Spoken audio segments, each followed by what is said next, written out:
On n'oublie jamais ses premiers amours. Un homme peut se marier, peut avoir des gosses et connaître 1000 femmes, mais la première femme qu'il a aimée, hein, elle reste toujours dans son cœur. L'amour, il a toujours une place dans le cœur. Donc c'est cet amour qui fait qu'on peut profiter de Sayyidina Nabi sallallahu alayhi wa sallam ou de Cheikh.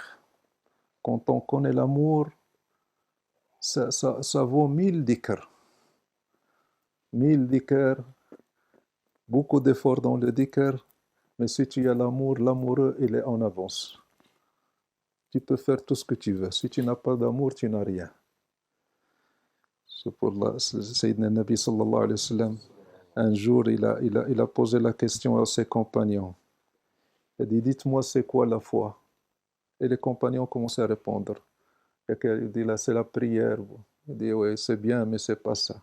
C'est le jeûne, c'est le dhikr, c'est bien, mais c'est pas ça. Puis Sayyidina Nabi sallallahu alayhi wa sallam dit, vous ne savez pas que l'amour, la foi, c'est l'amour en Allah. Tu ne peux avoir de foi sans amour. Donc, Sidi Mahdi, quand il me parle de Zulikha, la femme du roi qui a aimé Sayyidina Youssef, elle était amoureuse de Sayyidina Youssef. Elle était beau, alayhi salam, très beau. Et elle était une belle reine dans son palais. Et elle est tombée amoureuse de ce bel homme. Mais la chose qu'elle ignorait, c'est qu'elle était tombée amoureuse d'un prophète.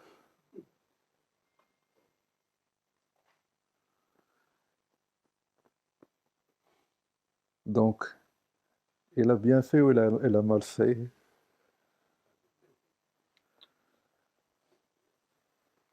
C'est une grande chance et c'est une très grande chose qu'elle a faite. Elle est tombée amoureuse d'un prophète. Et cet amour a pénétré son cœur. Il était en elle. C'est vrai qu'elle a aimé son physique, mais le physique d'un prophète, c'est une lumière. Et l'esprit d'un prophète, c'est une lumière. Donc, il a commencé très fort son cheminement, cette dame-là. Nous, quand on parle de Zulikha, on a toujours tendance à dire que c'est une femme du péché, c'est une femme. Mais tout ça, c'est des apparences.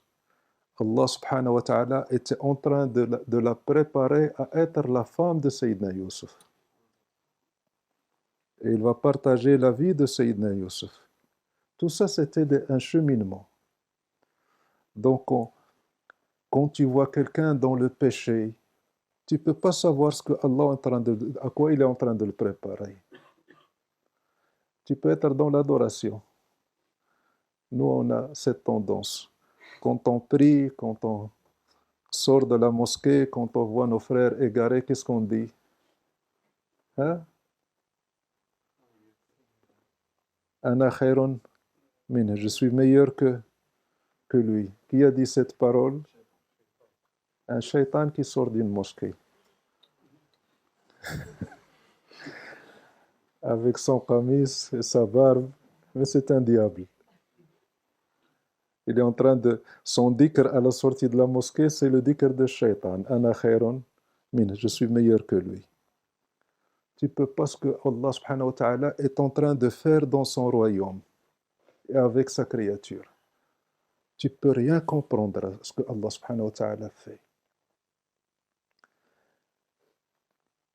Tu vois le frère ou la sœur, elle est dans le péché, dans l'égarement. Tu peux pas savoir. Peut-être qu'un jour, une minute de regret et de larmes de ce frère pécheur vaut mieux que toutes tes adorations. Parce que tes adorations t'ont entraîné vers l'orgueil et la fierté. Et lui, ses péchés l'ont mené vers l'humilité et les larmes devant Allah subhanahu wa ta'ala. Donc c'est quoi qui est meilleur, tes adorations ou ses péchés? Donc, Sayyida Zulikha, c'est vrai quand on lit l'histoire, on a tendance à dire que ce n'est pas une bonne dame. Mais Allah subhanahu wa ta'ala était la préparée. Et c'était la façon de préparer cette dame pour atteindre ce degré, pour être l'épouse de Sayyidina Yusuf alayhi salam. Dans le chemin vers Allah subhanahu wa ta'ala, il y a toujours une phase d'épreuves et de difficultés, qu'Allah subhanahu wa ta'ala nous en préserve. Il y a toujours des difficultés. Le chemin n'est pas toujours facile. Ce n'est pas toujours la facilité. Ça veut dire je suis dans le chemin, ça va être simple, ça va être bien, ça va être beau, ça va être la paix, ça va être... Tu auras toujours des difficultés. Parce que tu as une grande demande. Tu demandes Allah.